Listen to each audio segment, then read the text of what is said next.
Okay, so good day everyone. So this is the third lesson for prelims and this is your final lesson para sa prelims. Okay, so hanggang dito lang yung prelim exam niyo.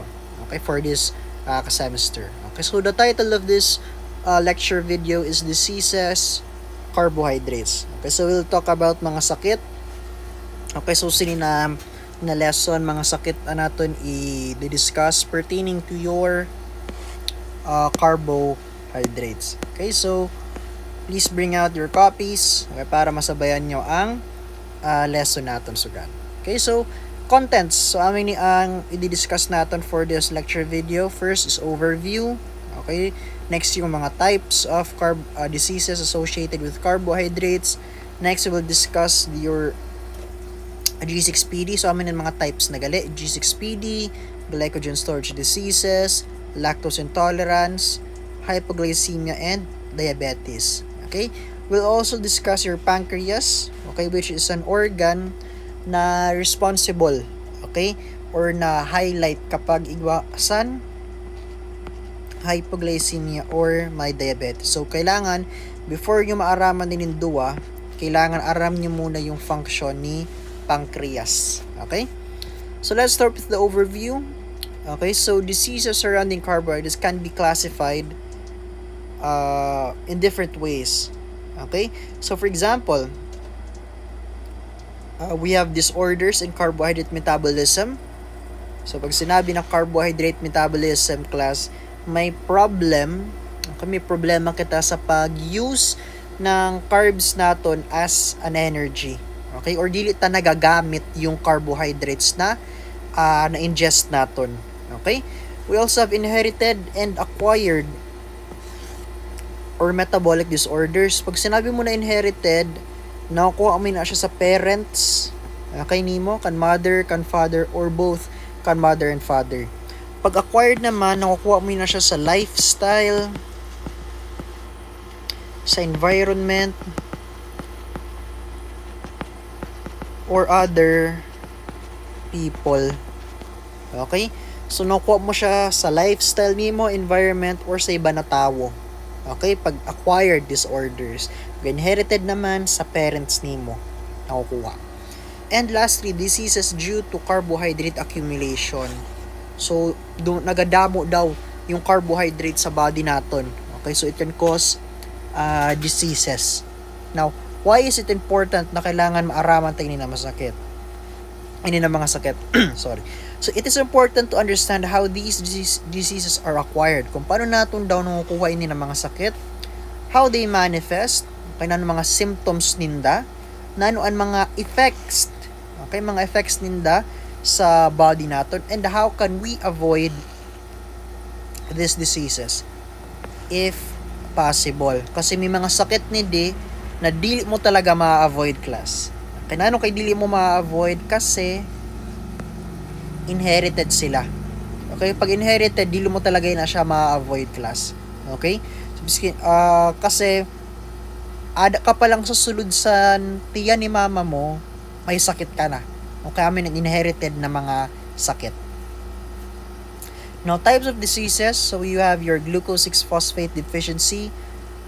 Glucose 6-phosphate dehydrogenase. Sorry, may kulang yun eh. Dehydrogenase. Okay, glucose 6-phosphate dehydrogenase deficiency. Your glycogen storage diseases, lactose intolerance, hypoglycemia, and your diabetes. So, let's start with your G6PD or your glucose 6-phosphate dehydrogenase deficiency. Okay, so isa siya na inherited disorder. Okay, si G6PD. Again, pag sinabi na inherited, nakuha mo siya sa parents. Okay, yung sakit is nanggagaling kay father or kay mother, ginapasa siya sa mga offspring or sa children. Okay, so amin na pag sinabi na inherited disorder. So, patients with G6PD cannot produce high amounts of glucose 6-phosphate dehydrogenase. Okay, nasa pangaran na yung problema sa usad na tawa na may G6PD. Okay?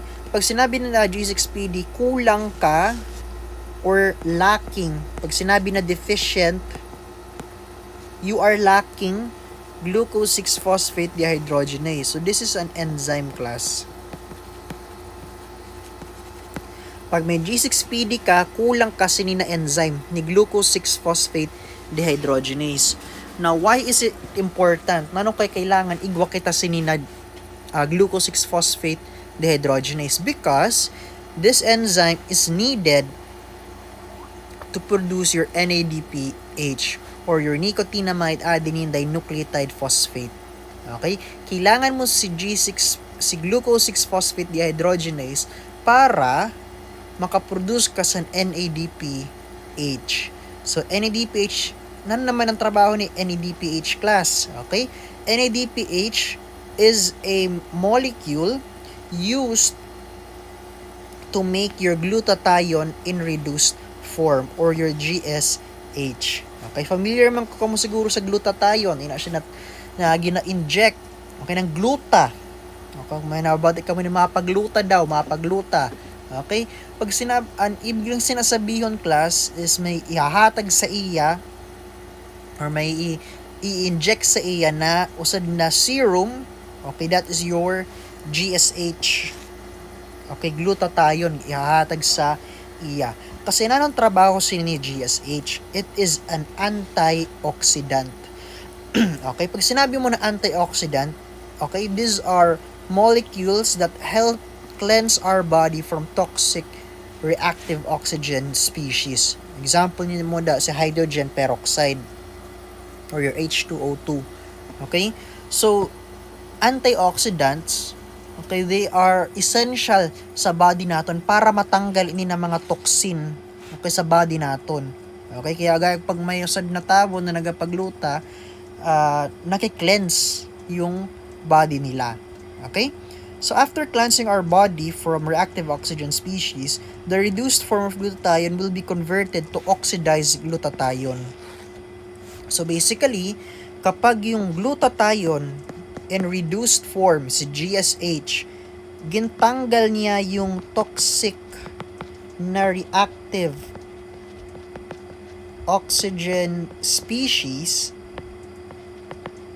okay, gintanggal na yun sa body natin, ang mangyayari is makukonvert siya into GSSG or your oxidized glutathione. Okay? So, si GSHG, bawal siya maglinis. Okay? Dili niya kaya maglinis sa toxic reactive oxygen species. Now, para siya makalinis, i-convert natin siya pabalik to GSH. Para siya ma-convert pabalik, you will need your NADPH para siya mabalik sa GSH or your reduced form of glutathione. Now, pag GSH na siya, pwede naman siya maglinis utro. Then after niya maglinis, mabalik naman siya sa oxidized glutathione, makadat naman sa NADPH para i-convert naman siya pabalik. The cycle continues, class. Okay? Kaya very important si glucose 6-phosphate dehydrogenase. Kasi kung wara kita sini or lacking kita sini or kulang kita sini na enzyme, dili kita makaproduce san NADPH, dili kita makahimo san GSHG, waran malinis san toxic reactive oxygen species class. Okay, so amin na siyaan nangyayari sa usad na tawo na may G6PD. Dili nalilinis ang body ninda. Okay, so aminin mga examples sa mga patients with G6PD. Okay, kung napapansin nyo, ang complexion sa skin niya yellow. Okay, medyo may pagka-yellow ang skin niya, class. Okay, so yan i-discuss ko na ano kay baga nagadurulaw ini siya na pasyente. Okay, so this is the pathway pala. Okay, so trong ko itong ginasabi ko kanina. So we have two scenarios. Sa left yung normal, sa right naman ang tao na may G6PD. Okay? So, pag normal, okay, ma-start kita sa glucose. Okay? Glucose ang una mo na pinakakailangan. Okay? Si glucose siya ang kailangan mo para ka makahimo sa NADPH, GSH, etc. Okay, siya ang pinakauna. Okay, your glucose will undergo your pentose phosphate pathway. Okay, si pentose phosphate pathway or your PPP, amo lang ini siya ang process. Okay, siya lang yung process of making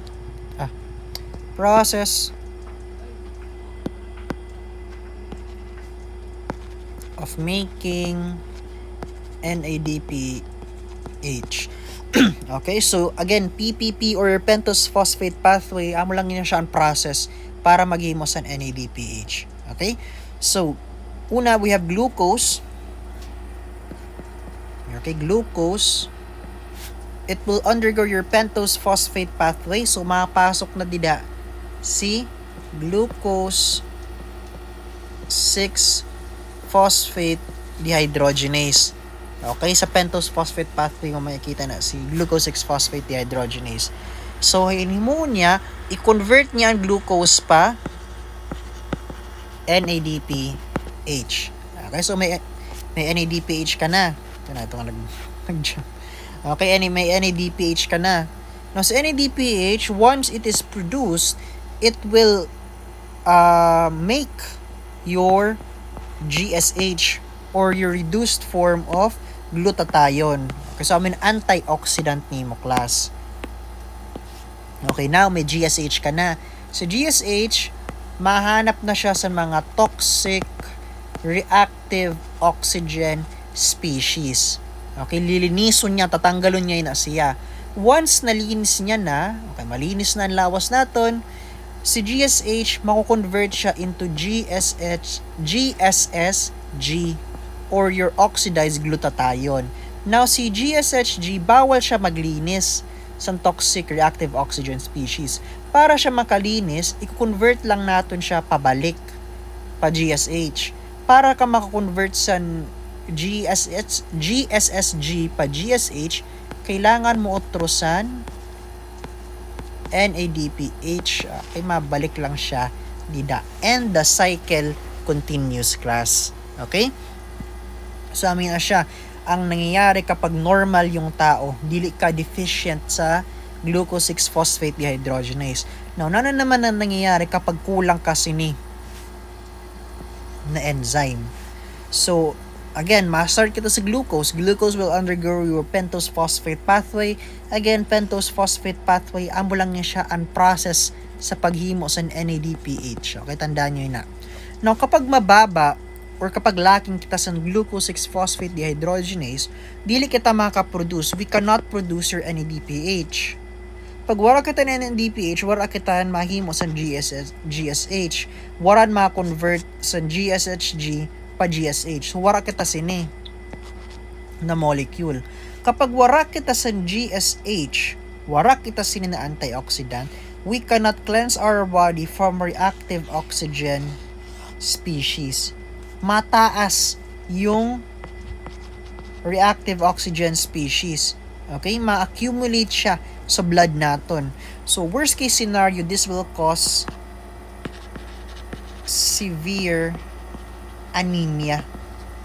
Okay? Anemia, class. Okay? Familiar man kayo sa anemia? So, basically, pag anemia, pag sinabi lang na anemia, okay, it can mean three things. Mababa yung red blood cells, mababa yung hemoglobin, or mababa silang dalawa. Okay? So, pag severe anemia, mababa yung red blood cell, pwede mababa yung red blood cell, pwede mababa yung hemoglobin, pwede both sila mababa. Okay? So, amin na siya, pag may G6PD, possible na magka-anemia yung patient naton. Okay? Kapag dili tulos maagapan. Okay, before ka tag-proceed dito sa anemia, nagkaka-anemia siya kasi mataas yung reactive oxygen species. Dili nalilinis yung blood naton. Nagadamoy na siya ng mga toxic na substance sa blood naton. Now, let's go to anemia. Nagkaka-anemia yung patients naton na may G6PD. Okay, this is because pag damadamo na yung reactive oxygen species, it can damage your red blood cells. inisinda mga red blood cells, papatayon niya, ipuputok niya, okay, sa reactive oxygen species in blood naton. Okay? So, reactive oxygen species causes the red blood cells to burst. Maputok ang red blood cells naton, lowering the number of your RBCs, which will cause your anemia. Now, RBCs, ang trabaho sa RBCs class is for oxygen and nutrient delivery. So, amin ang trabaho ninda sa red blood cells. Now, kapag napatay inisinda or nagputok inasinda, dili na maganda yung delivery ng oxygen sa body naton. It will become impaired class. Okay? In some severe cases of anemia, nagkakaigos ang ginatawag na jaundice. Amoy siya. Okay, ang tawag mo na condition is jaundice. Kung napapansin nyo, madulaw-dulaw yung skin ninda and even their eyes. Okay, na kayo nagkakaigwas na. So, jaundice can develop due to too much destruction of red blood cells, okay, causing your patient, okay, the skin of patients to turn yellow.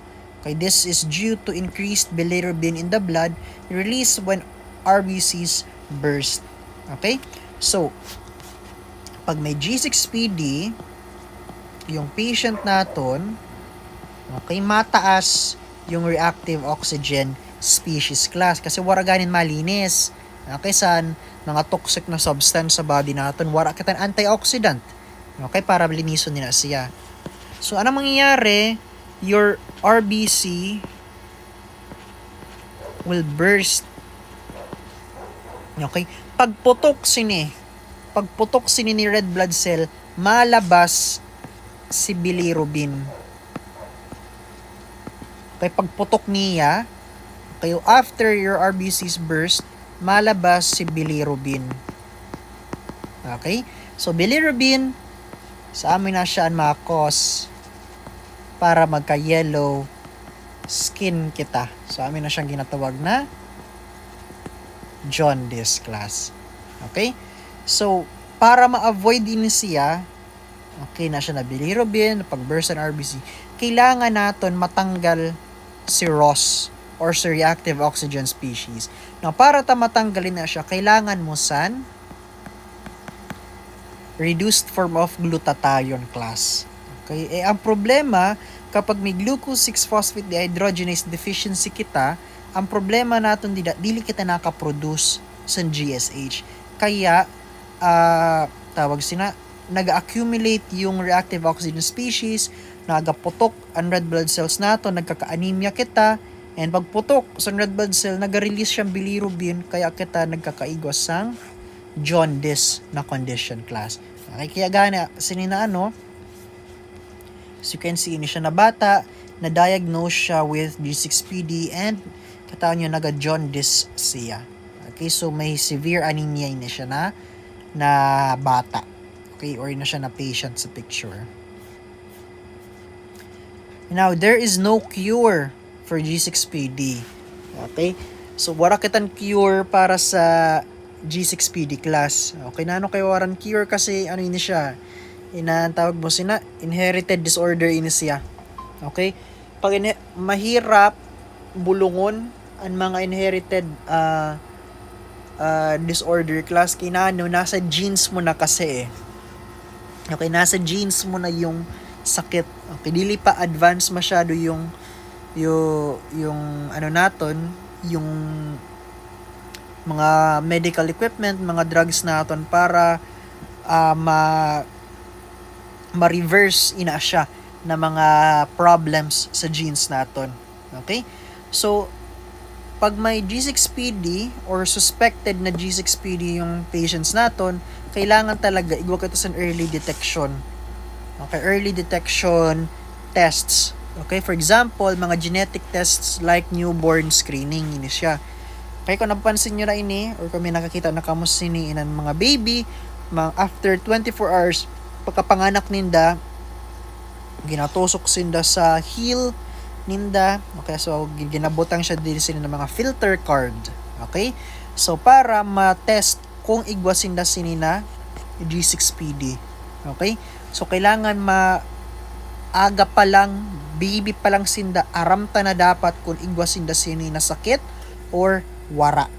Okay? So people will with G6PD can still live a long life. Okay? So pwede mo, dili ibig sabihin ko may G6PD ka na tawag sina, wara ka na san wala ka ng chance para mabuhay sa madugay. Okay, may chance ka gyapon na na magurang. Okay, provided that they avoid activities and food that increase reactive oxygen species.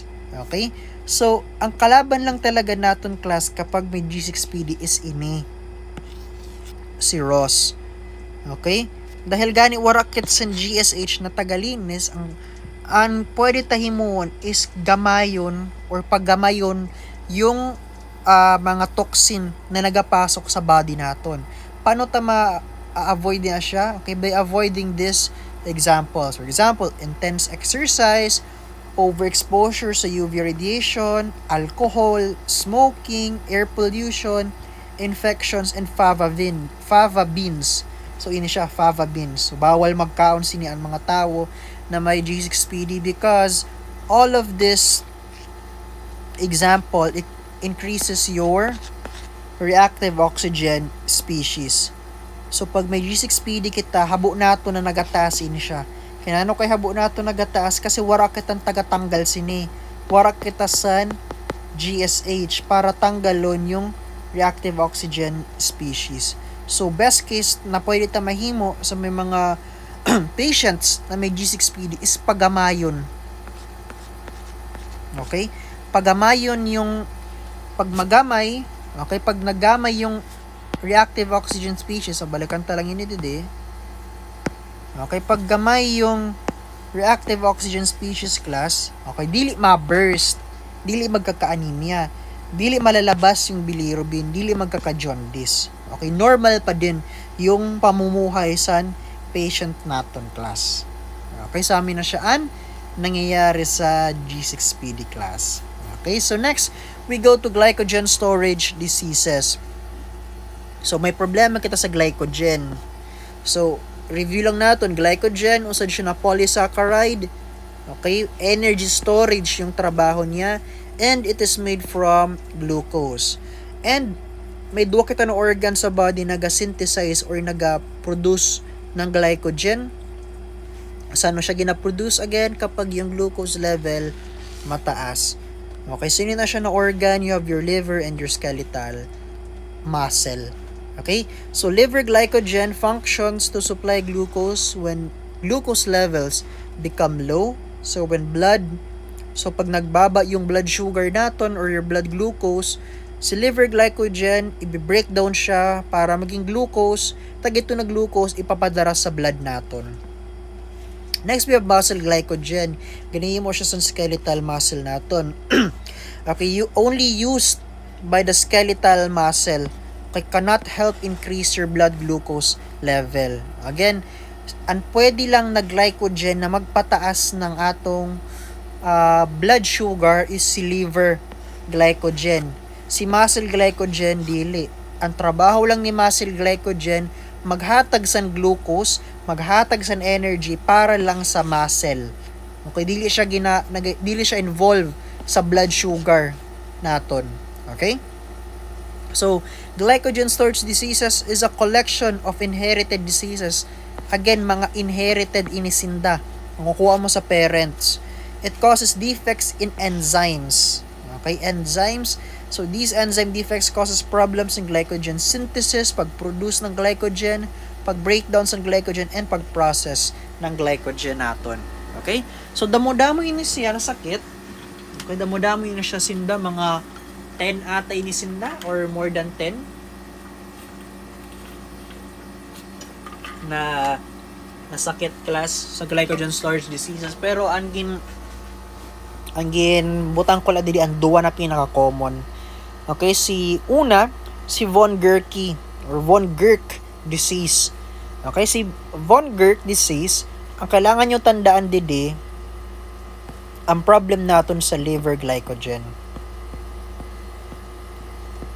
Okay, warang kinalaman din sa skeletal or si muscle glycogen. Ang problema lang naton sa liver.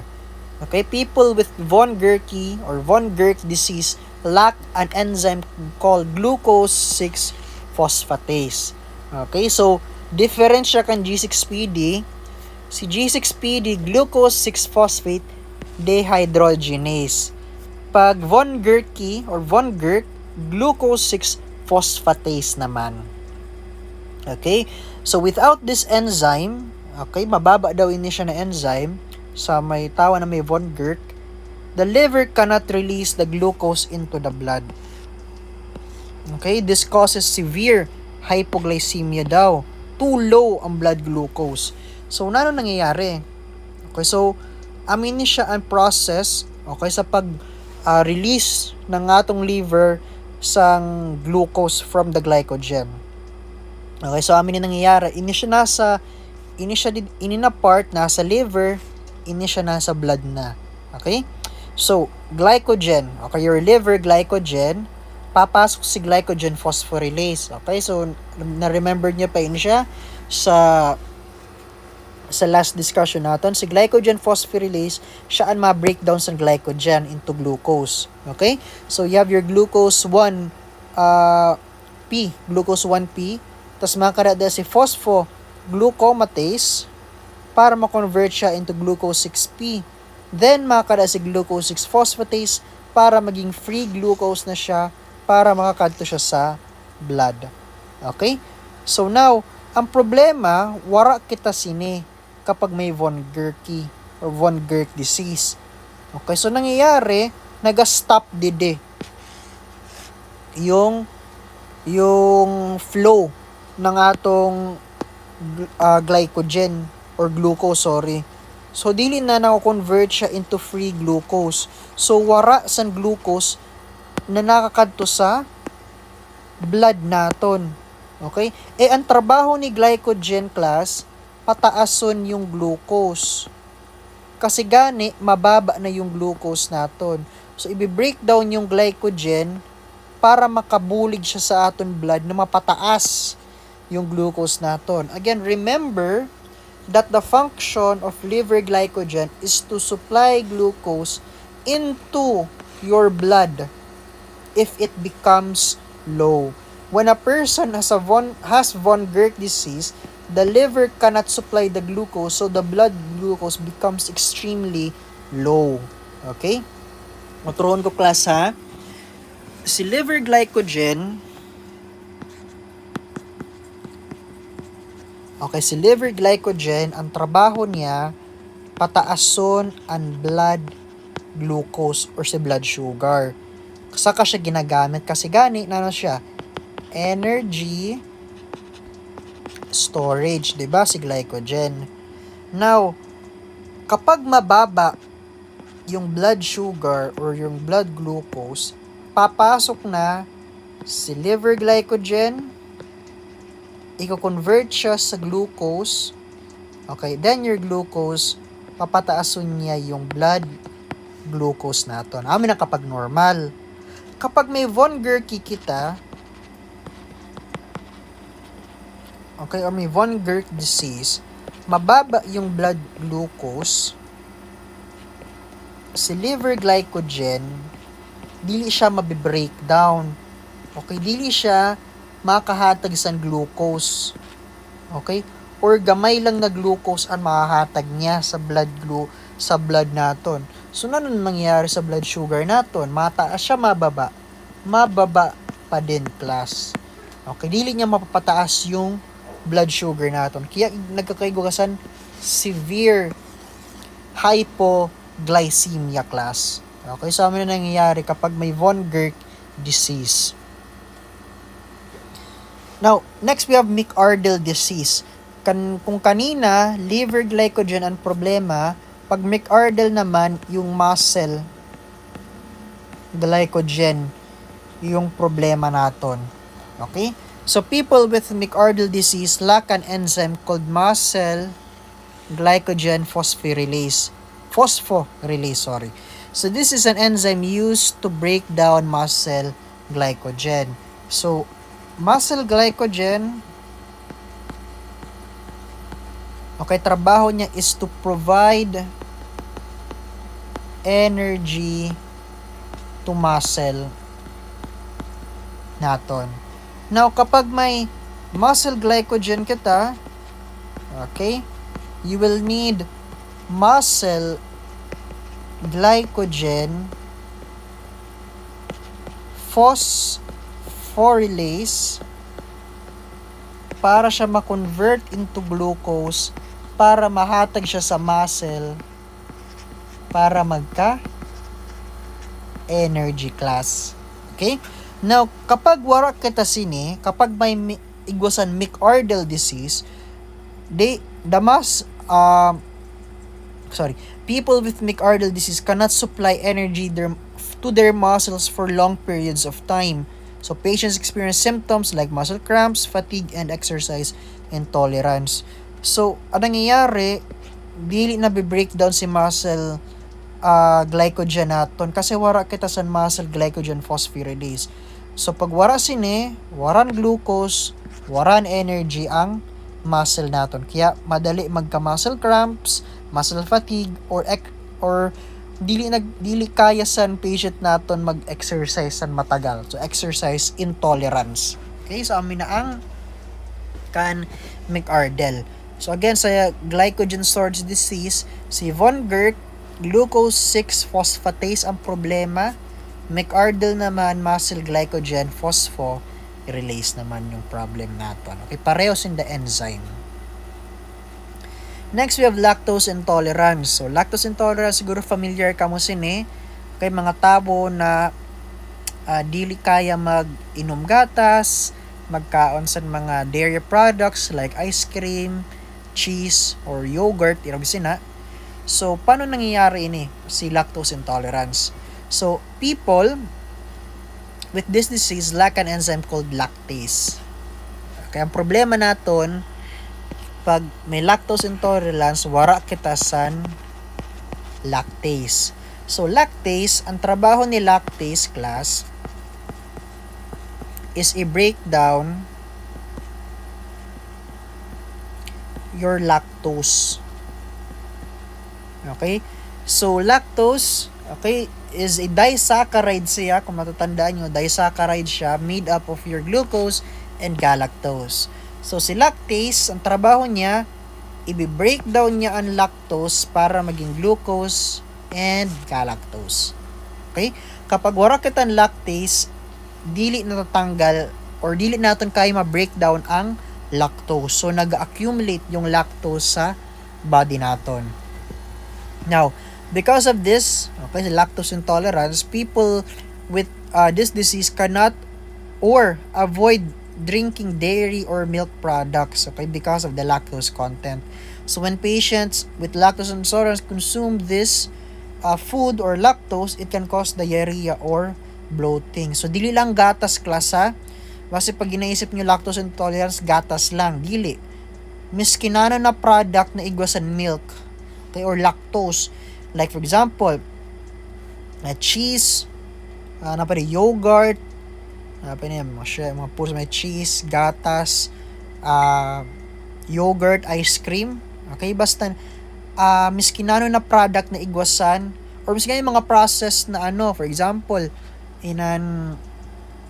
tawag sana na ba yung mga pastry, mga pastry products na igwasan gatas, okay, bawal sindasin na class kasi may lactose na siya. Okay, so bawal talaga sindasan pagkaon na may lactose class. Okay?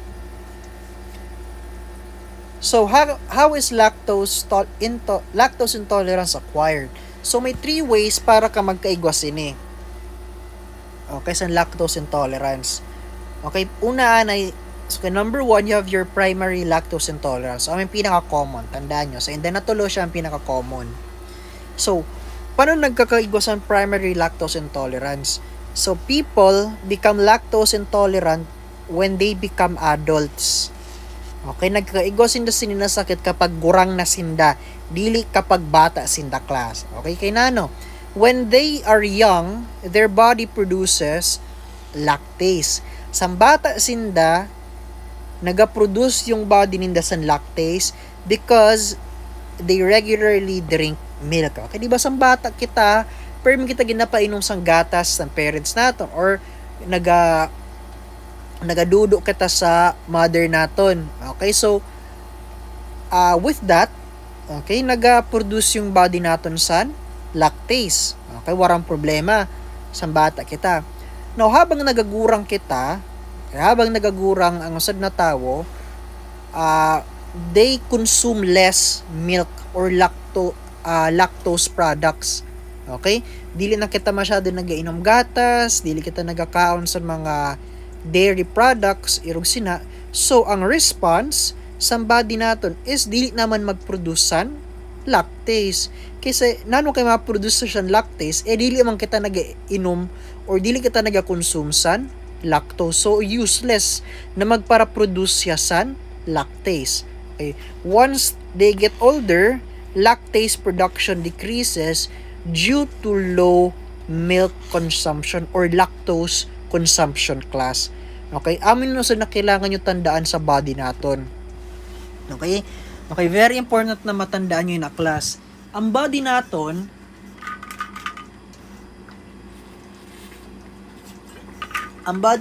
class, nagaproduce lang na siya sa kailangan niya.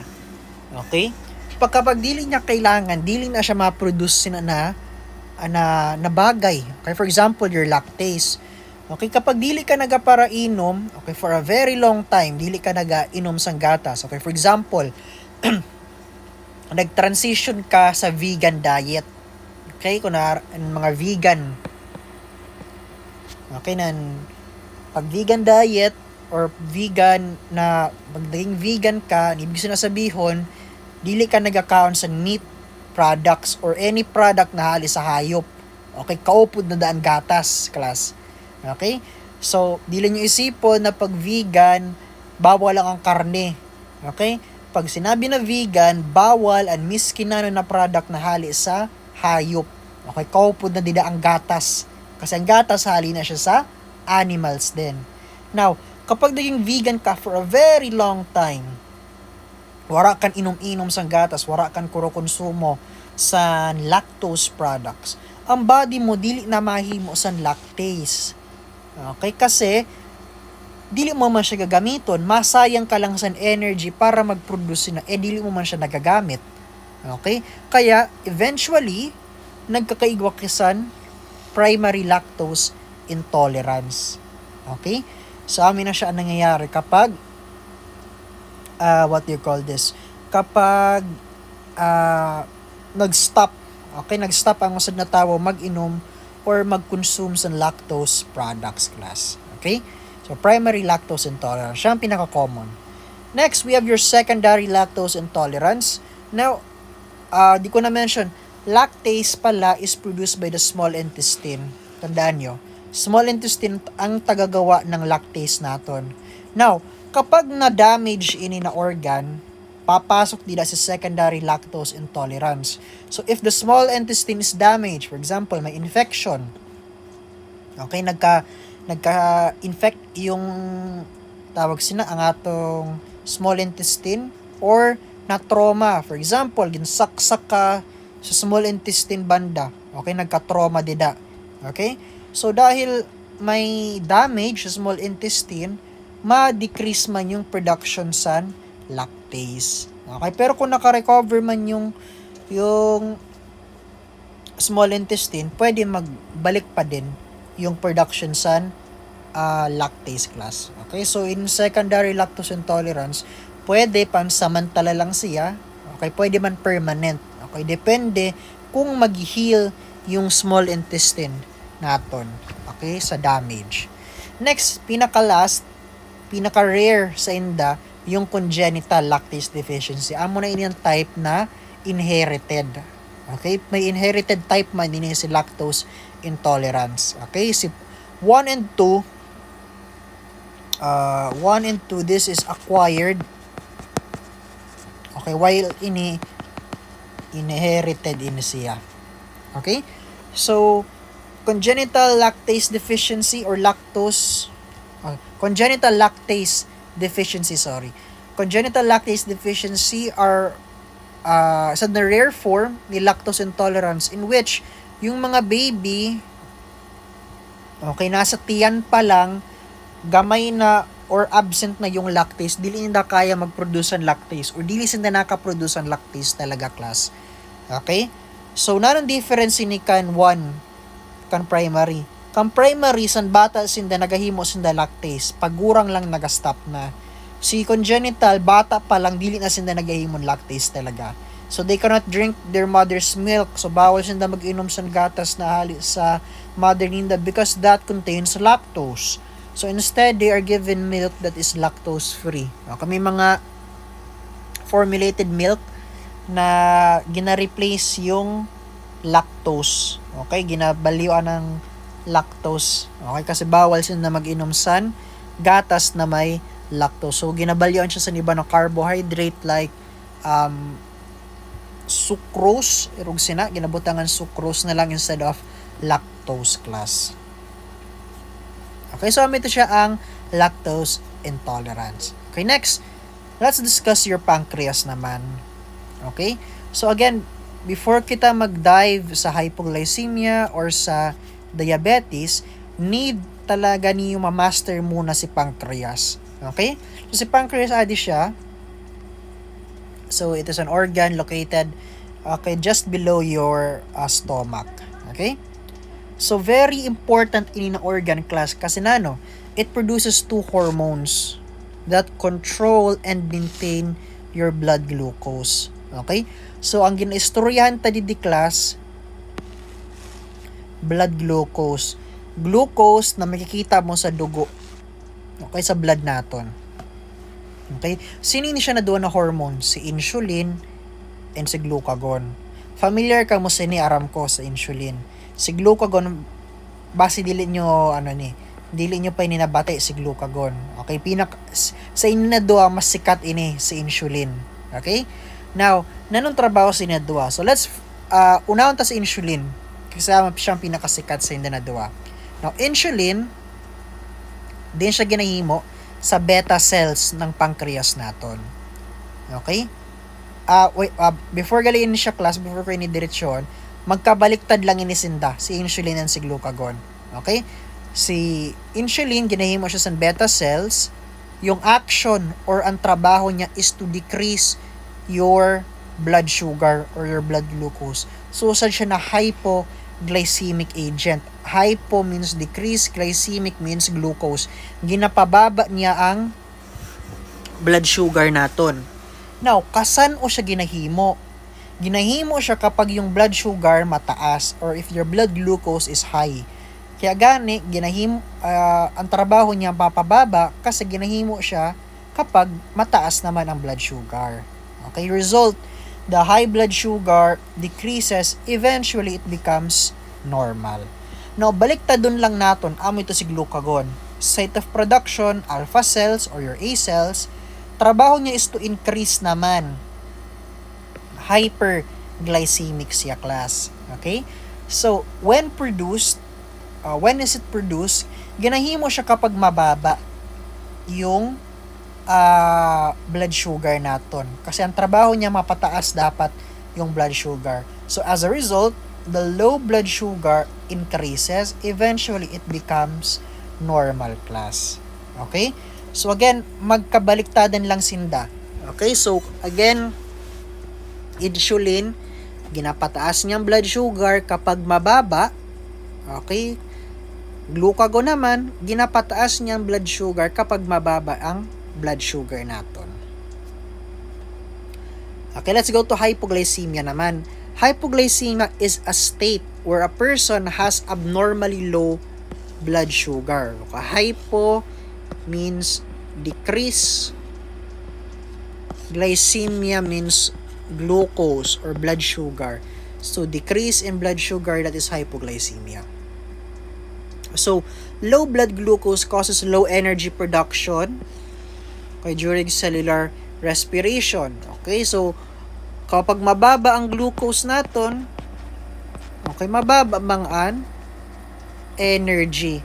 naton class. So, this will lead to cells having little to no energy to perform their basic functions. So, the main cause of hypoglycemia is lack of eating. Okay? And hypoglycemia class, one of the main cause talaga niya is kapag dili nagakaon na sa na tao, nagapagutom. Okay, it causes it causes hypoglycemia. Okay, kasi again, paano kita nagkakrigwas ang glucose sa body naton? Sa pagkaon class, okay, sa diet naton. Now, naman ang organ na most affected sa hypoglycemia? Ang brain. Kay ang brain class? So, because in order to function effectively, the brain has a very high demand for glucose. Okay? Usad si brain sa mga organ sa body nato na very very demanding sa glucose kasi kailangan niya energy class kasi 24 dili siya nag-stop pag-function. So, kailangan niya constantly san glucose, kailangan niya constant san energy. Okay? So, tawag sina, gusto ko sabihin. Ngayon, kung mapapansin nyo class, kapag may mga exam, may mga quiz, na ginakount sa mga estudyante, or nakikita nyo, base ka mo nakatry naman kamusta mag-count sa chocolate. Okay, kailangan, ginasabi nilang chocolate pampabright daw. Okay, dili na pampabright class. Ang ginahimo sa chocolate, okay, nagahatag siya sa glucose sa brain mo para may energy ang brain mo para mag-isip. Okay? So, ang reason, dili pampabright ang chocolate, okay?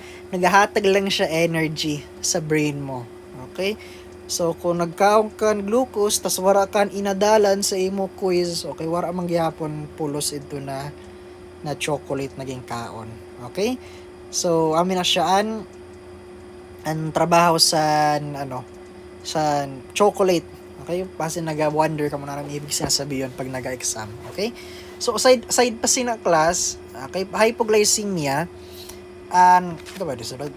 before gali na siya, ang hypoglycemia, usad sa mga effects niya,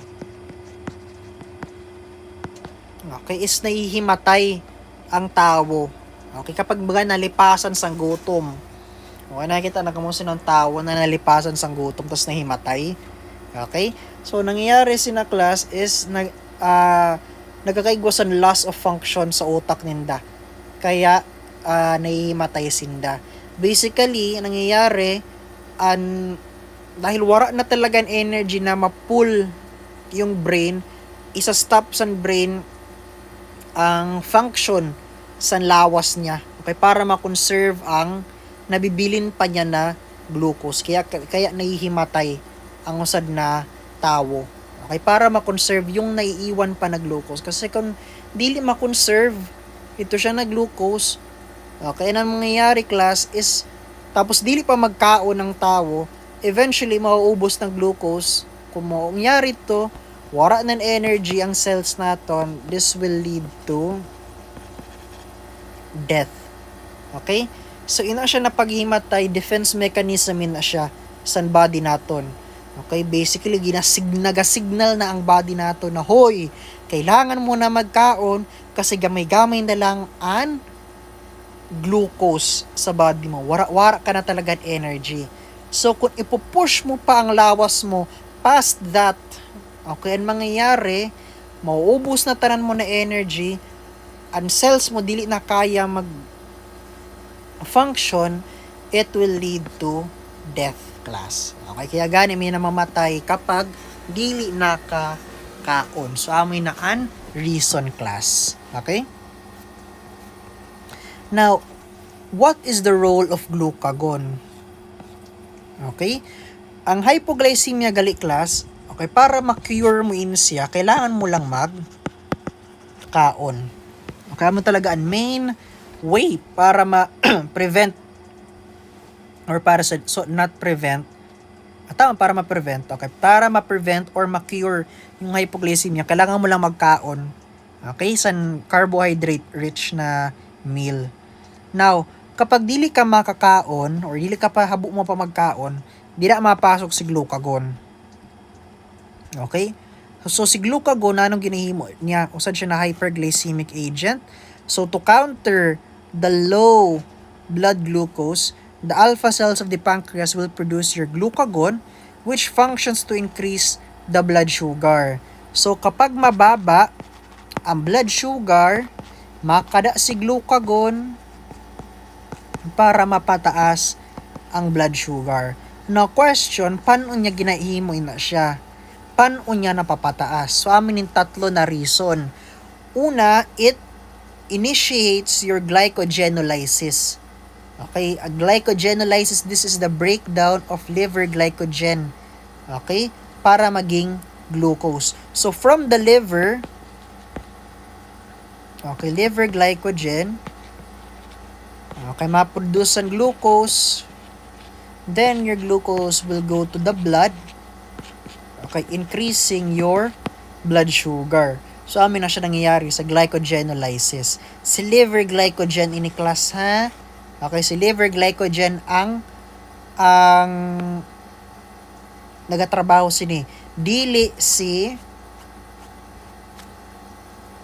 skeletal muscle glycogen. Kasi si skeletal muscle glycogen, ang trabaho lang niya is to provide energy sa muscle. Pag blood sugar ang pinag-uusapan, ini siya, si liver glycogen. Okay, amin si liver glycogen ang nagatrabaho para release sang glucose pagkadto sa blood naton. Okay? Next is gluconeogenesis. Okay? Gluconeogenesis class. Okay? This is when ginatrahimo ini siya ni glucagon kapag ubos na or paubos na ang liver glycogen. Tapos dili gyapon na normalize yung blood sugar. Okay? So, ang nangyayari class, kapag si liver glycogen naubos na, wala na tagahatag sa glucose sa dugo naton, papasok na si gluconeogenesis. Ang ginahimo ni gluconeogenesis, your body uses non-carbohydrate sources to make glucose. So it uses other biochemical substances para ka makahimo san glucose class. So amin na gluconeogenesis. And lastly, it decreases glycogenesis activity. Okay? Anong nangyayari sa glycogenesis? Again, sa glycogenesis, ang nangyayari is your glucose is converted to glycogen. Okay? Kapag mababa yung blood sugar naton, habo naton na nag-glycogenesis. Kaya nano, mababa na gani ang glucose, i-convert pa naton pag glycogen. Okay? So, ang ginahimo, ginastop ini siya. Okay? Para wala kitang glycogen, para ma-conserve yung glucose. Okay? Glucagon will stop the production of glycogen in order to preserve your blood glucose. So, tanan ini, inasinda na tulo, all of them increases your blood glucose. Okay? Glycogenolysis, gluconeogenesis, and decrease glycogenesis activity. So, tanan ina, ang nagatrabaho sini or ang naga-start sininatanan na process is your glucagon class. Okay, si glucagon ang naga-start sila ng mga process. So, napaka-important ni glucagon para mapataas ang blood sugar naton class. Okay, last na sakit. Okay, yung pinaka-last and yung pinakasikat na sakit sa carbohydrates, si diabetes. Okay? Pinakasikat na sakit sa diabetes. So, diabetes mellitus. Okay, DM. Kasi class may duwa na types ng diabetes, igwakasan, diabetes mellitus, and you have your diabetes insipidus. Okay? So, Wait lang. Okay. So, before galin pag sinabi na diabetes, or siguro sa pag nabati nyo ang word na diabetes class, ang una tools na nagasulod sa isip nyo is mataas yung blood sugar. Okay? So, tama. Okay, tama ito siya. Pag sinabi na diabetes, mataas yung blood sugar. Pero dili ta na diabetes mataas yung blood sugar. Usad na dahil sa diabetes insipidus. Si diabetes insipidus, waray na siyang kinalaman sa blood sugar. Okay, wala siyang kinalaman sa carbohydrate, kaya dili siya included ide. Okay? Very rare ini siya na sakit. Okay, so dili ko na siya i-explain masyado. Okay? Ma-focus kita kan diabetes mellitus. Pag nabatiin nyo ini siya ni diabetes mellitus, amo ini siya ang types ng diabetes na mataas yung blood sugar. Okay? It is a group of metabolic disorders characterized by chronic hyperglycemia. Hyperglycemia kabaliktada ni hypoglycemia. Hyper means increased, glycemia means glucose. So mataas yung blood glucose or blood sugar ng body naton because of problems with insulin secretion, insulin action, or both. Okay? So si insulin usad si insulin sa mga causes na kay igwa kita sa diabetes, pero dili lang si insulin. Okay, yan i-explain ko kanano. So insulin is the hormone responsible for letting the glucose inside the cell so that it can be utilized. This causes decrease in blood glucose in the blood. Okay?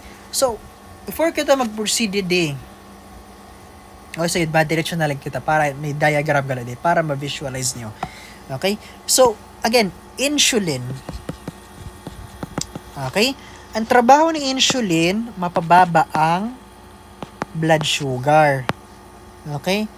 Insulin is created kapag mataas ang blood sugar class. Okay? So tandaan nyo, si insulin, ginahimo siya kapag mataas ang blood sugar para mapababa mo siya. Okay? Now, paano niya ginahimo ini? Okay? Paano niya ginapababa? Okay? So, after eating, mataas ang blood sugar mo. Now, glucose, okay, nagalutaw-lutawin na sa blood mo. After ma-digest ang kinaon mo, si glucose makadto sa blood. Malutaw-lutaw siya dito. Okay? It cannot directly enter your cells. Okay, bawal niya i-penetrate diretso ang cells class.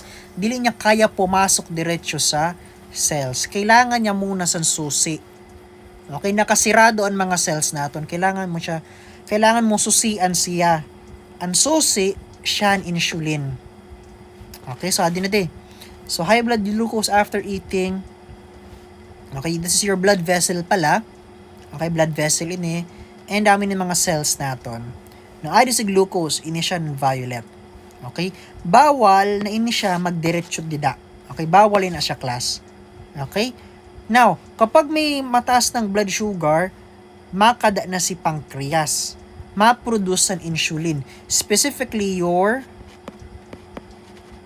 alpha cells. Your beta cells ka. Beta cells pala. Your B cells. B cells will produce your insulin. Okay, amin in green. Okay, we have your insulin na. Okay? Next, kailangan, okay, may susi na kita, may insulin na kita, aabrehan niya ang keyhole, ang susian. Okay, ang susian, aabrehan niya.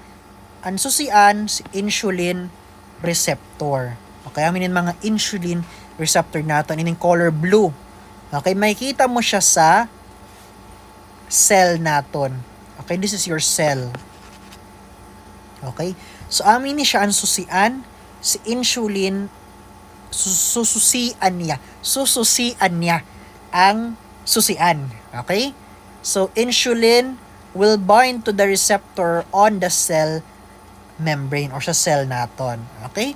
So, once your insulin has opened your insulin receptor, mabukas na yung door si GLUT4 or your glucose transporter type 4 class or GLUT4 na lang para madali nyo ma-memorize. So this is your GLUT4, ini siya. Okay? Na nangyari? Once naabrihan na sa insulin, ang insulin receptor, mabukas na siya class. Okay, makada na si GLUT4. Okay, makada na si GLUT4, then maabri na siya. Okay? So, ano mangyayari? Once your glucose transporter type 4 is opened, okay, papasok na yung glucose. Okay, glucose inside the cell. Once inside the cell, it can proceed to cellular respiration class. Okay, or mag-produce na ng energy class. Okay? So again, si glucose, bawal siya magsulod diretsyo. Kailangan may insulin kita, may susi kita na insulin, aabrihan niya ang susian na insulin receptor. Once naabrihan niya na, mapasok na ang pintuan, maabre ang pintuan, papasok na yung glucose naton para mag-undergo ng cellular respiration para may energy. So, mapasok na tanan na glucose. Okay? Once inside your cell, nanon mangyayari sa glucose na adi sa blood naton?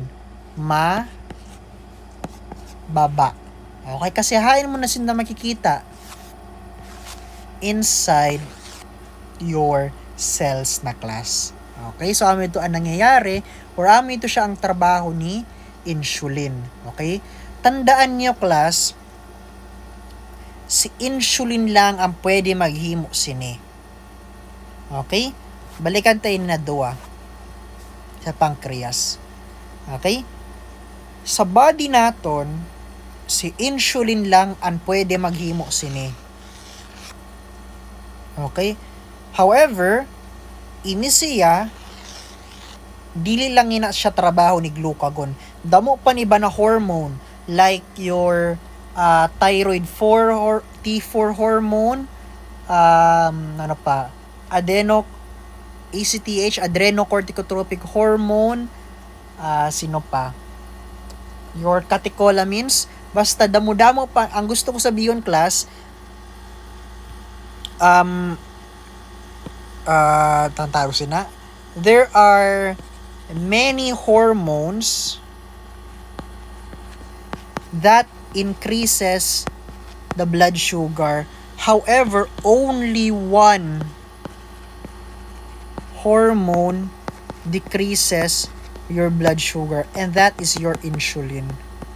Kaya gani class, pag hinunga ka mo, nanon madali pataason or pababaon ang blood sugar. Mas malisod pababaon kasi nanong insulin lang ina siya. Sa pagpataas, damo-damo kita na pwede gamiton para mapataas ang blood sugar. Okay? Pero sa pagpababa, si insulin lang. So kaya kung mawara ini class, nanon mangyayari sa blood sugar naton? Okay? Ang mangyayari sa blood sugar mataas lang siya kasi waran mapababa sa iya. Okay, so amin na siya ang tawag siya ang nangyayari kapag igwa kita san type 1 diabetes mellitus class. Okay, so let's go to the types na. Okay, so igwa kita 3 types. So type 1 and first 2 anato ni discuss. Okay, type 1 and type 2. Okay, let's start with type 1. Type 1, this is your insulin dependent diabetes mellitus. From the name itself the name itself pa lang, kailangan dependent siya ng insulin. So amin niya siya mga nakikita niya ng mga patient na ginaturukan sa insulin. Okay, type 1. Or sometimes ginatawag na juvenile or juvenile onset diabetes mellitus. Pag sinabi na juvenile, bata or child. onset, ibig sabihin nangyayari. Nangyayari. So basically, nangyayari or it happens sa mga bata or child. So diabetes, dili lang na siya sa gurang, pati sa mga bata, sa mga newborn, pwede magkaigwasan diabetes class. So yan, i-discuss ko na kay sa mga bata siya nangyayari. Nano kayo sa mga gurang. So, by definition, so type 1 diabetes is an inherited condition that causes autoimmune destruction of beta cells in the pancreas leading to low insulin production. Okay? Now, type 1. Okay, let's start with type 1 muna, class. Ano nangyayari sa type 1? Okay, type 1. Type 1. Okay, drawing to. Type 1 diabetes mellitus. Okay? Now, kapag normal, kaysa normal ana kita na tao, para ma-compare natong kan type 1. Kapag normal, kapag mataas yung blood sugar, okay, papasok na si beta cells, okay, ma-produce ng insulin. Insulin will decrease the blood sugar. Okay? So, amin na siya kapag normal class. Very simple. Mataas yung blood sugar, si beta cells ng pancreas, mahimon insulin para mapababa yung blood sugars. Now, kapag may type 1 DM, igwa kita sa autoimmune destruction of B cells. Okay? So, let's start first with this one. In a word, autoimmune. Okay? Pero before kailangan muna niyo maaraman ang trabaho sa immune system. Okay? So, medyo halabain ni siya pero it will all make sense, class. Okay? Immune system. Let's start the day. Okay? Immune system, amin ni siya ang organ system sa body naton. Okay? Tawag sina. Organ system siya na responsible for protecting our body from foreign microorganisms like bacteria, virus, etc. So, immune system, ginapatay niya ang mga viruses, mga bacteria. Ginaprotektahan niya ang body naton, class. Okay? Foreign, sa labas.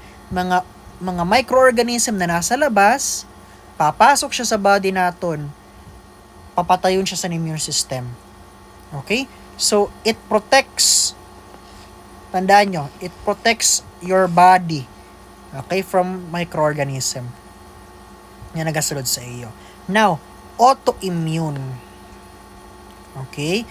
Pag sinabing autoimmune, these are usually genetic condition. Pag genetic condition, ibig sabihin, bata pa lang, igwa ka na sina. Ang nangyayari didi class sa autoimmune, your immune system, instead na i-attack niya yung mga foreign, your immune system attacks your body. Okay, ginadestroy niya yung lawas mo. Immune system, part siya sa body mo, papatayon niya ang body mo. Or ida-damage niya mismo ang body mo. That is what you call autoimmune. Auto means self, sarili mo. Okay? Sarili mo ginasira sa immune system mo. Okay? So that is what you the meaning of autoimmune. Okay? So genetic condition siya, class. Bata pa lang igwa na sina. Okay? Sa tiyan ka pa lang ni mama mo, igwa ka na sina. Okay, na sinin na autoimmune. Okay, unavoidable siya, class. Okay, na mga sakit. Okay? So, balik kita kan type 1. Okay, type 1 DM. Yung nangyayari sa iya is autoimmune destruction. Sino ang nade-destroy? Ang beta cells ni mo, class. Double S nila. Ang beta cells ang nade-destroy. Okay? So, mataas yung blood sugar. Now, beta cells, gusto niya mag-produce sang tawag sina sa insulin. Ang problema, may mga auto-antibody ka. Okay, auto-antibody, this is produced by your autoimmune cells para patayon ang mga cells nimo. Okay? So, auto-antibody, basically, product na yun siya, class, sa autoimmune system natin or autoimmune cells. So, beta cells plus your auto-antibody, papatayon niya. It will attack your beta cells. It will cause decreased beta cells, class. Now, kapag mababa na yung beta cells, nanon mangyayari sa insulin naton? Mababa din yung insulin na mahihimo sa cells naton, sa beta cells naton. Kapag mababa yung beta cells, nanon mangyayari sa blood sugar naton? Dili siya mataas, dili siya mababa, class, dili siya mababa, mataas siya. So, amin na siya ang ginatawag mo na diabetes, class. Okay? So, turong ko, sa type 1 DM, okay, mataas ang blood sugar mo. Now, your beta cells, trabaho niya mag-produce ng insulin. Ang problema, igwa kita sinin autoimmune. May autoimmunity kita. So, ma-produce ang auto-antibody. Ang trabaho ni auto-antibody, patayon or siraon ang beta cells naton. So, nanon nangyayari? Nagagamay ang beta cells naton. Kapag magamay ang beta cells naton, gamay din yung production ng insulin. So, kapag mababa yung production ng insulin, wara san mapababa sa blood sugar. Yun na mangyayari sa blood sugar naton. Mataas siya. Or dili ma-normalize yung blood sugar naton. So, amin na siya ang diabetes na class. Okay? So, amin na siya ang type 1 DM. Tandaan nyo, genetic siya. Unavoidable siya. Okay? So, yan. Balikan to rin na siya. Okay? So, let's go to type 2 na. Okay, type 2. Non-insulin dependent. Dili niya kailangan sa insulin. Tandaan nyo. So, ini naman siya, kung kanina sa mga bata, sa type 1, ini naman siya adult. Okay, adult din siya. Or maturity onset diabetes mellitus. So, this is an acquired condition. Dili siya ginapasa, nakukuha mo siya. Acquired siya. Nakukuha mo siya sa unhealthy lifestyle usually, in which the cell's insulin receptor becomes non-functional. Ang problema naton ang receptor. Okay, balikan tadi. Nanong trabaho ni receptor? Siya ang susian para ma-activate si GLUT4 or your glucose transporter type 4. Now, pag type 1, ang problema mo ini si insulin, pag type 2 ang problema mo ini. Okay, si insulin receptor class. Okay? So, okay, butang tadi para ma-visualize yung dua. Blank page. Okay? Okay, type 2 kita.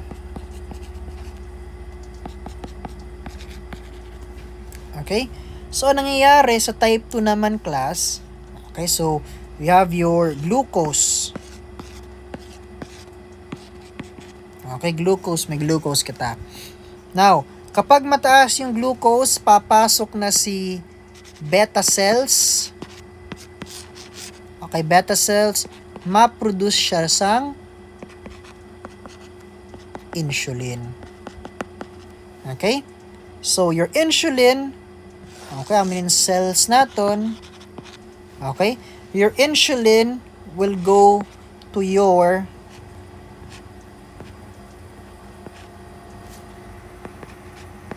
insulin receptor. Okay, papasok siya dide sa insulin. Okay? So, once in the insulin receptor, ang problema, miskin nakapasok na siya sa receptor, sa insulin, nakapasok na siya sa insulin receptor, may problema kita dide. Sira yung receptor naton. So, even though nakapasok na siya sa insulin receptor, yung insulin naton, si GLUT4, drawing ni GLUT4, okay, si GLUT4 class, dili siya naga-open. Okay, sirado pa din yung cells naton. Dili siya nakakadidide sa surface para magbukas yung cells naton. So, inisinda, dili nakasulod. So, nagadamo lalo yung glucose, which causes diabetes class. Okay? So, question, may problema kita sa beta cells, wara? Nasisira ba ang beta cells, wara? Wara class. May problema kita sa insulin, wara? Wara kitang problema sa insulin kasi okay man ang beta cells naton. Ang problema naton, si receptor. Okay? Yung receptor naton yung problema. Yung susian. Okay? Yung susian yung problema, class. So, dili siya nakabukas sang pinto. Okay, dili niya nabubuksan yung pinto, class. Miskin may susi kita na tama, na okay, kapag sira ang susian, dili mabukas ang pinto, dili makasulod ang glucose. So, ma-accumulate yung glucose naton, eventually leading to diabetes class. Okay, sa amin na siya ang type 2 diabetes mellitus. Okay? So, adi na. Ang tanan na kailangan nyo maaraman sa diabetes, adi na class. Okay? So, type 1 and type 2. Okay, pathogenesis muna kita. Let's compare both type 1 and type 2. So, sa pathogenesis, ano daw nangyayari? May beta cell destruction kita. So, beta cell destruction leads to low insulin production. Okay? Sa type 2 naman, ang problema naton ang receptor. Naging resistant sinda sa insulin. Now, sa insulin level, mababa sa type 1, normal or mataas naman sa type 2. Nano kay mababa sa type 1? Kasi may destruction sa beta cells, which causes low insulin production. Sa type 2 naman, normal. Kasi wara man nasisira sa beta cells naton. Okay? Minsan gani mataas-taas pa siya. Okay? Now, incidence rate 10 to 15%, type 1, 90 to 95 naman sa type 2. So yan, balikan tayo ni siya. Kaya balikan tayo na incidence rate. Onset, kailan daw nangyayari? Type 1 common sa mga bata, while type 2 naman sa mga adults, people over 40 years old. Okay? So, balikan tayo na siya after sinin, na risk factors. Okay? Kasi di na makonektanan. Risk factors, genetic sa type 1. Poor lifestyle naman sa type 2. Okay? Kapag sinabi na genetic class, okay? Pag sinabi na genetic, ibig sabihin, baby ka pa lang, igwa ka na sina. Okay? So, kaya gani, si type 1, common siya sa mga children kasi baby pa lang igwa na sinda sini na sakit class.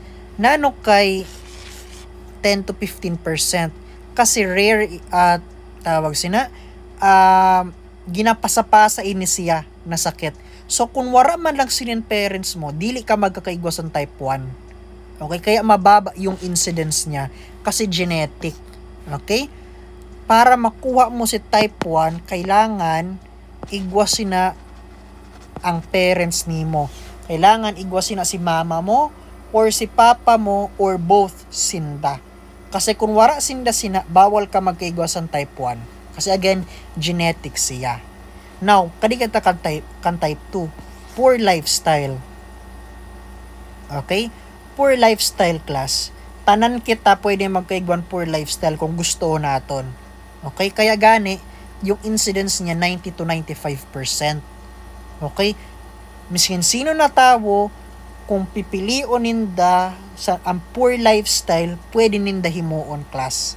Okay? Naninin siya ng mga poor lifestyle. Okay? Bad diet. Okay? Dili nagaka-count sa healthy foods, para sigarilyo, para inom. Okay? So, nano naman kay 40 years old, nano kay mga adult, base ginaisip nyo, sir, pwede man ang mga bata, mga teens, pwede man sila mag-poor lifestyle. Okay? So, anong nangyayari kasi class, sa type 2, ang poor lifestyle, dili ibig sabihon na nag-inom kaya na pagkabuas may type 2 diabetes ka na. Okay? Again, from the word itself, lifestyle. Okay, lifestyle. Pag sinabi na lifestyle, this is sad na bagay na ginahimo mo for a long period of time. Kaya gani naging lifestyle mo na. Okay, long period of time mo naging himo ina siya na bagay. For example, ng pag-inom. Okay, bata ka pa lang, hasta nagurang ka, sige, naging lifestyle mo ng pag-inom, naging part na siya sa routine mo kada aga nagainom ka, irog sina. For a long period of time, continually, ginihimo mo siya. So, pagurang mo, aapason ka na niya.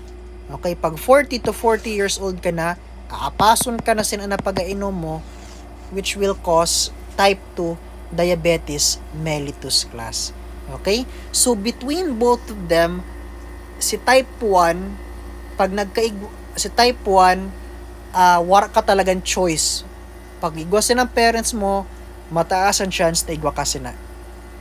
Si type 2, choice mo ina. Choice mo na magkaigwasan, poor lifestyle class. So, kung nabu mo magka-type 2 diabetes mellitus, i-avoid mo ang poor lifestyle. Okay? Now, next, presence of autoantibodies. Yes. Again, kasi gani, autoimmune.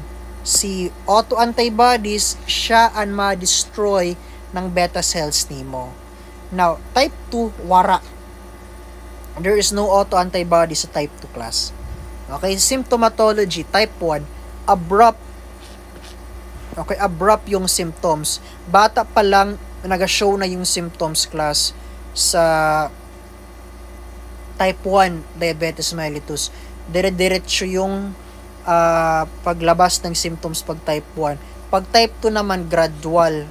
Kasi gani, kailangan mo sang long period of time para mag-develop ang resistance sa insulin. So, again, some patients gani asymptomatic, wala sin symptoms. Okay? Now, for medication, type 1, kailangan sa insulin. Kasi gani, nanong tawag sa iya? Insulin dependent. Wala ka sa insulin, kaya, or wadili ka nakaproduce ng insulin, kaya, need mo turukan sa insulin class. Okay? Type 2 naman, sa type 2 diabetes mellitus, may mga oral agents kita, may mga bulong kita na pwede gamiton or inumon para mapababa yung blood sugar, pero in some cases, pwede pa din lifestyle change. So, kung ma-diagnose ka with type 2, okay, kailangan i-change mo yung lifestyle mo. Dili ka mag-depend sa bulong lang. Okay? Kasi kung nagainom kang bulong, tapos dili mo yung change ang lifestyle mo, wala gyapon pulos ang bulong class. Okay? Dili gyapon na siya dili gyapon tawag mo sina. Ito na. Dili gyapon effective ang what you call this, ang bulong nimo. Okay? Magkakasakit ka gyapon sina. Okay? So amin na type 1 and type 2 diabetes mellitus. Okay? So amin din ang diagram niya. Okay? Pag normal daw, kami normal. Pagkatapos mo kaon, mataas yung blood sugar mo, ma-release si beta cells ng insulin, okay, para makapasok yung glucose sa muscle, okay, para maging muscle glycogen, maging liver glycogen, and para ma-store ang fats naton. Okay, so blood glucose returns to normal. Now, pag type 1, autoimmune or autoantibodies attack your pancreas. Tandaan nyo, wara kita sa insulin dida. So, glucose cannot enter your muscle, it cannot enter your liver, and yung gagamito na energy sa body naton is yung fats. Okay? So, ano nangyayari? High blood glucose. Okay? So, initial na part, yung nangyayari di class is what you call this. Kasi dili nakasulod ang glucose. Again, dili nakasulod ang glucose sa muscle, sa liver, or sa cells naton. Ang ginahimo sa body naton, ang gagamiton niya na energy is yung fats. Okay? Instead na glucose, fats ang gagamiton niya. Okay? Sa type 2 naman, okay, mataas yung blood sugar after eating, pancreas will make insulin. Okay, may insulin kita, wala katang problema sa insulin. Kaso resistant. Okay, dili nakapasok sa maayo. So, same pa din, high blood sugar gyapon class. Okay? So, dili natatanggal or dili nawawara. Okay, yung blood sugar naton. Okay? Again, gusto sa body naton matanggal ang blood sugar, mapasok sinda inside your cell. Okay? So, pag may diabetes, kita amo itong problema, dili nakapasok yung glucose pakadto sa cells naton. Nagkataas yung blood sugar naton class. Okay? So, last na types ng diabetes, you have your GDM. Okay? So, GDM, this is your gestational diabetes mellitus. Okay? So, ini siya na types ng diabetes, pwede lang ini siya sa mga pregnant women. Tandaan nyo, mga budos na babae. So kapag ang babae dili budos, dili siya magkakaigwas ini. Kailangan babae, kailangan budos na babae. Kailangan babae na budos pala. Okay, ang tama na dapat ni sinabi ko. Okay? Kailangan budos na babae para ka magka-GDM. Pero dili ibig sabihin na budos ka, automatic magkakaigwa ka sini, ha? Possible in siya sa mga pregnant women class. Okay?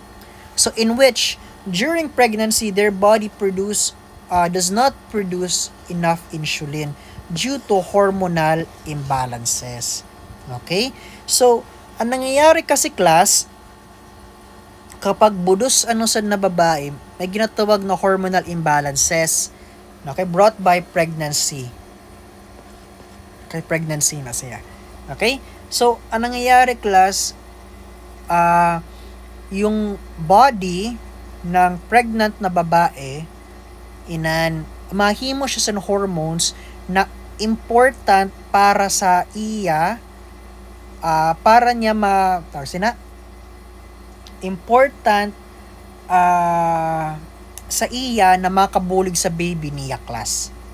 Okay? Kasi ito ang main priority sa body san usad na budos na babae, which is to supply nutrients to the baby. Okay? So may mga iba na hormones na dili ipoproduce yung body muna kasi dili man damo ang energy sa pregnant na babae kasi ang ginakaon na food ni mother an half portion sidto makakadto sa baby, half pakadto sa iya. So wala siya enough na energy para mag-produce san mga hormones na dati gina-produce niya sa dili pa siya budos class. Okay? Usad sa mga hormones na napapabayaan yung insulin. Okay? This is due to hormonal imbalances. So this can cause a rise in blood glucose during pregnancy. However, after pregnancy, the insulin levels return back to normal, lowering the blood glucose. So habang budos siya, okay? Habang budos yung si mother, okay, pwede siya magkaigwasan mataas na blood sugar kasi wala masyadong insulin na ginaproduce. However, pag nanganak na siya, okay, wala na siyang ginapakaon, okay, sa lawas niya, okay, mabalik naman si insulin sa normal, okay, and dahil normal na yung insulin, mababa na yung blood sugar sa mother. Okay, so that is your gestational diabetes mellitus. Again, pareho, halos same siya. Halos same siya kan type 1. Okay, pareho, mababa yung insulin ninda. Yung difference lang is kung paano nagababa.